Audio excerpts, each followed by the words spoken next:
Antum Verde lajša bolečino in oteklino pri vnetju v ustni votlini in žrelu. Pred uporabo natančno preberite navodilo. O tveganju in neželenih učinkih se posvetujte z zdravnikom ali s farmacevtom. Onitek zdravilni lak za zdravljenje zmernih do blagih glivičnih okužb nohtov. Brez piljenja, brez odstranjevanja laka. Onitek. Resne težave imajo lahko tudi enostavno rešitev. Pred uporabo natančno preberite navodilo. O tveganju in neželenih učinkih se posvetujte z zdravnikom ali farmacevtom. Leto 2023 za slovenski turizem najuspešnejše do sedaj. Prenočitev je bilo za 2% več kot turistično doslej najuspešnejšem letu 2019 in 3,5% več kot v letu 2022.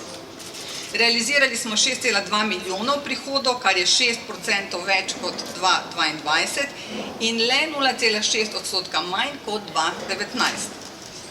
Ob tem smo zadržali poprečno dobo bivanja nekje na ravni iz 2019.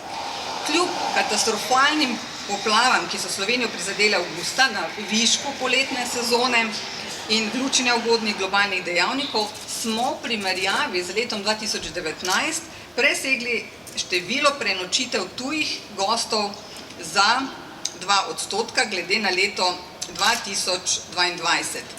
Pa so tuji turisti realizirali kar 15% več prenočitev.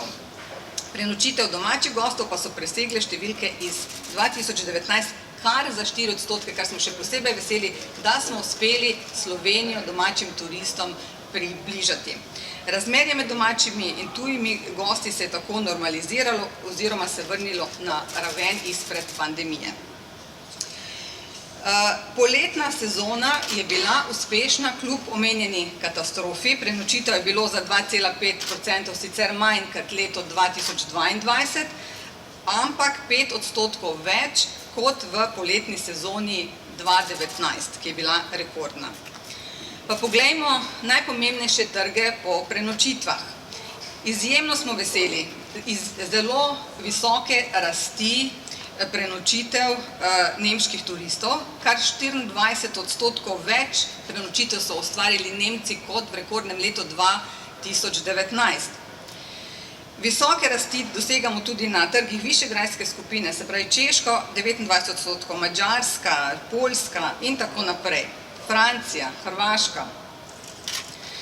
Na vseh ključnih trgih slovenskega turizma, ki jih vidimo tukaj na prosojnici, beležimo rast glede na leto prej, 2022.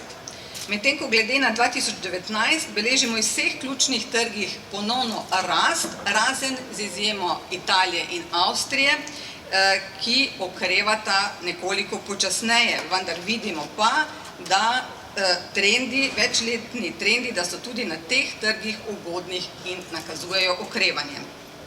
Omenim naj še oddaljene trge. Okrevanje mednarodnih potovanj z azijskih trgov je bilo počasnejše od pričakovanj in po podatkih Evropske potovalne komisije naj bi letos prišlo do preobrata, Kitajska bi zopet naj postala vodilna potovalna sila na svetu. V Sloveniji smo za razliko od azijskih trgov zabeležili rekordno število ameriških turistov. To smo še posebej ponosni, kajti res smo v zadnjih letih veliko vlagali v ta trg. Njihovi prihodi so za 31% večji kot v letu 2022, 31% več.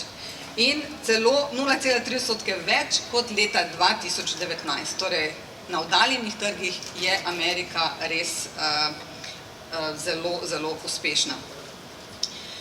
Če pogledamo podatke po vrstah občin, vidimo razlike med domačimi in tujimi gosti. Domači turisti so največ prenočitev ustvarili v zdraviliških in pa obmorskih krajih, medtem ko tuji turisti so največ prenočitev ustvarili v gorskih krajih in pa v Ljubljani.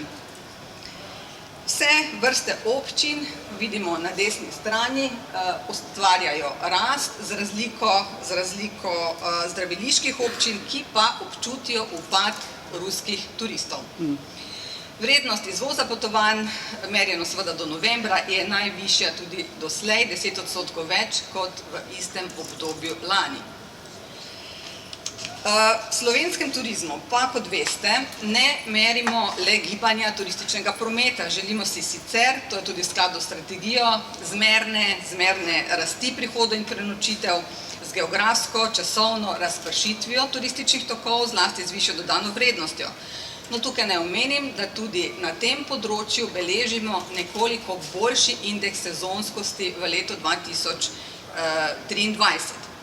Ena od usmeritev Slovenije je tudi trajnost in zato me veseli, da smo lani v okviru zelene sheme, ki je naše ključno osnovno orodje v slovenskem turizmu za povečanje trajnosti, destinacij in ponudnikov, dosegli 42 novih znakov Slovenija Green. Skupno je bilo leta 2023 v zeleni shemi kar 309 znakov, kar je dobra osnova za naprej. Če povzamem, z letom 2023 smo zadovoljni, napovedujemo tudi za letošnje leto rahlo rast, skladno s strategijo, smo pa pri napovedih previdni, kajti vemo, da je veliko faktorjev tveganja, ki lahko vplivajo na gibanje turističnega prometa.